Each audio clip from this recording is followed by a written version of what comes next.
Hi guys, this is Dan. Welcome to another weekly reading vlog. After so long, talking to the camera feels so weird to me, I don't know why. I am back from a week of holiday, so this week is more like a reset reading vlog. Last time I said that while I was away, I would try to read half of The Poppy War by R.F. Kuang.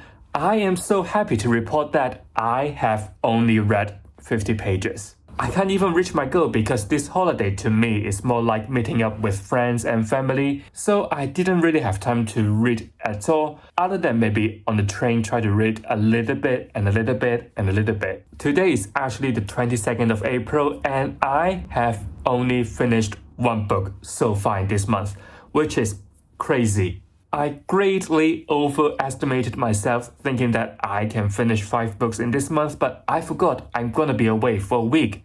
So what was I thinking? Which means that in less than 10 days, I have to complete 4 books. Which, to be fair, is really difficult for me because I am struggling. But I will try to read as much as I can in this reading vlog. Also, if you can't tell already, I am actually recovering from a cold, which makes everything worse. In this reading vlog, I will try to get back to reading and also battling with this cold. We shall see how much I can read in this week.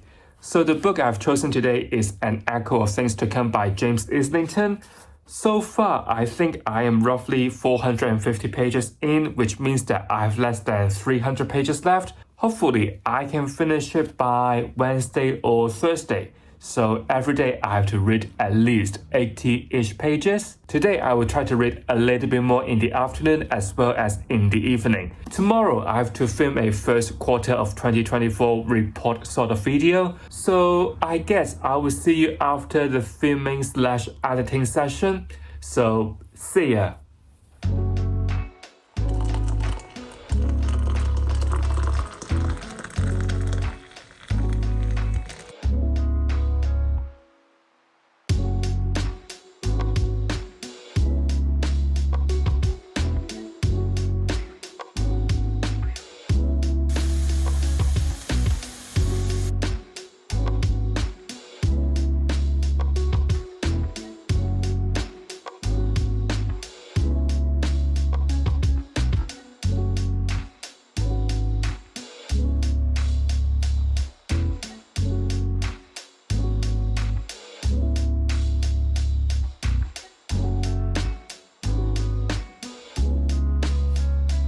I guess it's time for a really quick update, and I have been waiting for so long to film this because there was works and builders outside. It was pretty loud and noisy, so I don't think it was the best moment to film.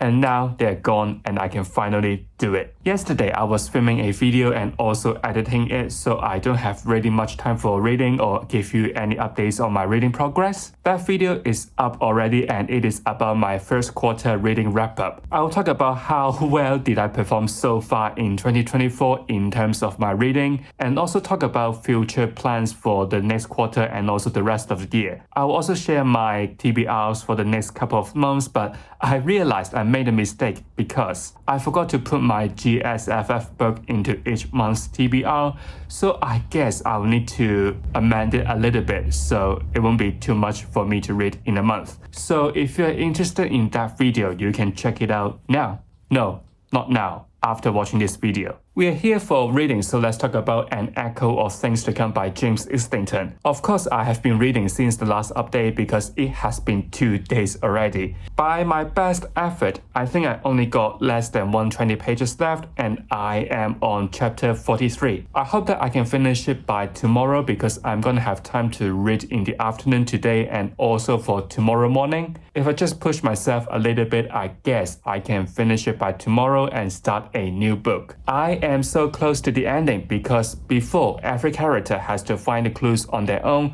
try to piece out what is actually going on. But now they are coming together and try to solve this massive problem. Davian with other augurs finally travel to the north and see the barrier. The barrier is quite complicated and also it looks like there are some secrets behind it. Word, which is my favorite POV, is so heavy with politics. He newly became the North Warden because of what had happened in the last book, and he also discovered what had happened to his father before. It was quite a shocking moment to him, and he had to figure out a plan that can satisfy every party's needs. Coming to this point nearly the end of the story, Archer's twist was an unexpected turn, and he was kind of being manipulated, and she looks like she's gonna be the hero. At last, Caden's perspective is still my least favorite. It acts as a way to understand the past and also why certain characters from the legends would do something like this now. I don't have too much of this left, so I hope that I can wrap up this book by the end of this vlog. Other than reading itself, before I left for the holiday, I actually got a little haul. Who doesn't love shopping, right? The first one is the most important one, the one that I have been looking forward to receive, and it is the Lock Library edition of The Book That Broke the World by Mark Lawrence, the second book of the Library trilogy. I read the first book in March, I guess, and I quite like it, so I also get the Lock Library edition for it. Funny story is the last book I didn't buy from the Lock Library, I bought it from the eBay, and it didn't specify as a special edition, so I was lucky getting that one quite cheap. But this one I have to get it as, of course, original price. The spray edge here is actually matching with the first book, and at first I thought that when I got the first book, it was just like stacks of books from the shelves, but it is not, it is like a whole illustration. So I can't wait to finish this trilogy with this beautiful illustration. One thing I did notice is this book is definitely much shorter than the first one. I think the first book is around 600 pages long, but this one is actually less than 400 pages. I was a little bit scared, a little bit intimidated to start the second book because I thought this one gonna be as long as the first one. And the first book, I felt like it is a bit on the whimsical, lyrical side, so I thought I might need some more time to finish the second book. But seeing how short it is, luckily, I think I'm gonna start reading it in May or June and see which month's TBR is gonna fit in. The second thing I've got is quite a surprise, and I don't think any one of you would think I would got it, and it is, I'm not sure how you call it, it is like a book jacket for hardcovers. You may wonder, I've been reading for so long, why all of a sudden I need a book jacket like this? The reason is pretty simple, because I've got asthma. In case you don't know, asthma is like a really dry skin condition, and I have to put cream, lotion, moisturizer, ointment on all the time. I'm not sure can you see it on my books, but sometimes you may notice that there are some grease marks over the book's cover or the dust jackets. I've tried to read with the dust jacket on to see as like a protective layer to the book, but it makes flipping the pages a little bit harder, and it also makes the dust jackets dirty. But if I read without the dust jackets, then the book itself will get dirty as well. So I got this Enigma Crate book jacket to try to protect my books, especially for my special editions. The only problem I have so far is I guess this kind of book jacket is for their subscription books, which are usually on the shorter side. Let's take an Echo of Things to Come as an example. You can imagine if I put it in, of course, put it on properly. Obviously, you can tell already I can't even put the front on, so if the book is on a thicker side like this, over 700 pages long, it won't work on it. So I guess it will be okay for other books that are on the shorter size. Let's say the Poppy Ball, I've tried it on and it works perfectly. After talking my reading progress, the hauls I've done, I guess it is the time for me to back to reading. I will see you in the next update, and I hope that at that time I have finished this book already. So, see ya!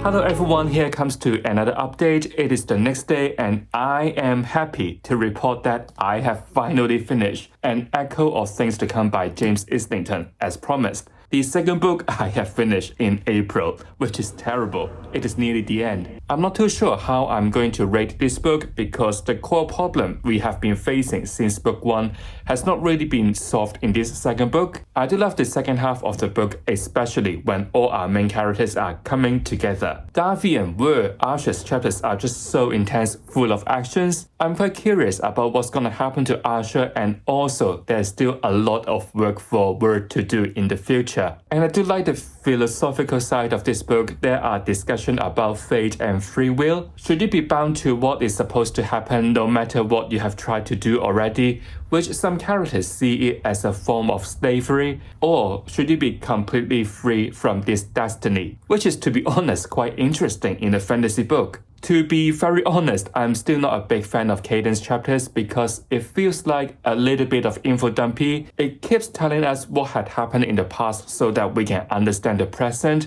but the chapters are usually quite long, so it kind of makes the pacing a little bit on the slower side or take me out of context of what is actually happening now. But the writing here is still really accessible. You don't feel too difficult to get through all these chunks of information. I would definitely check the next book out in the next month because I don't want to forget all these details. I have this kind of fear when it comes to epic fantasy series that I will forget some crucial information that is so important to the plot, so I'm gonna check it out as soon as possible. And I do think that for this series, it is better to read book after book rather than waiting for a year to read the second book and then wait another year to read the third book. So finish it as soon as possible is the best. And now I am really excited to pick up my third book of April, which is The Poppy War by R.F. Kuang. I am only 50 pages in and I haven't picked it up since I got back. I do believe quite a lot of you has finished it already and look forward for me to read this series, so it is the time.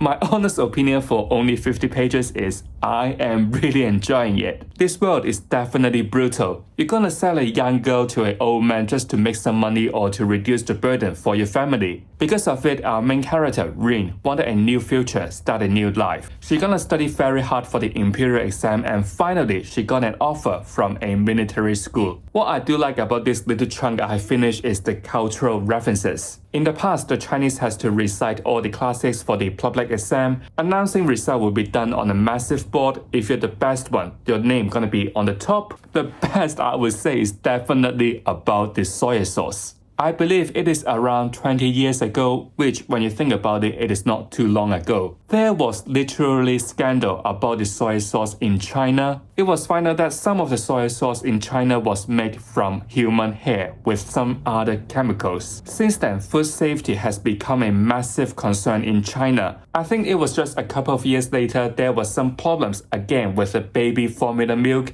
and also there were some people reusing the oil discarded by the restaurants by adding some chemicals to it, pretending it is the fresh, real one again. So you can tell, food safety is really a massive concern in China. So I am quite surprisingly impressed by what R.F. Kuang has put into the Poppy War in terms of the social and cultural aspect of Chinese history. You know the drill, I will read a little bit, just a little bit more today, and I will see you in the final update tomorrow. So, see ya!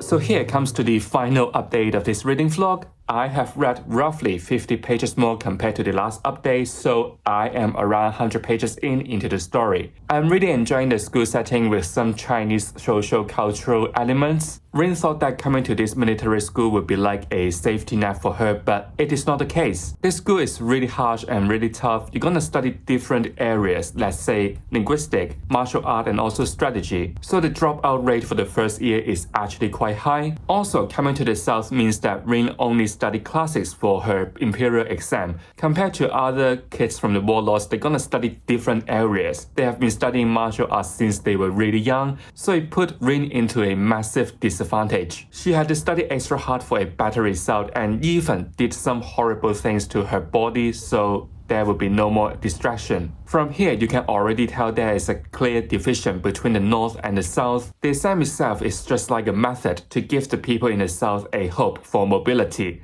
But in fact, it is like a form of control. The North is always the privileged, powerful ones, the warlords, and it makes Rin the easy target for the class or even for the teacher. They will make fun of her based on stereotypes, based on her skin color, also even deny access to certain resources in the school. I also once again really enjoy the social cultural elements in the story. If you have read the story, there was a story in a strategy class which is about borrowing arrows from the enemy to turn the tide, which in fact did happen. It is a folk story that is based on a historical period called the Three Kingdoms. What happened in the folk story is roughly the same in the Poppy War. Also, there was another story about Sun Tzu. He asked the woman from the concubine to perform certain tasks or orders. What the story want to tell is that formulating order is not enough, it is also about the execution. Anyone who didn't listen to the orders or breaking the rules deserves punishment. I quite like this kind of nods to Chinese history, and I got exactly the same feeling when I read the Bible. R.F. Kuang is really good at doing extensive research about Chinese history and fitting these elements into her own story. I guess I will keep on reading this over the weekend, and the momentum for reading is finally back after a long holiday. So if you have enjoyed today's video, don't forget to give it a like. If you don't want to miss any content from me, make sure you have subscribed to my channel. I will see you next time. See ya!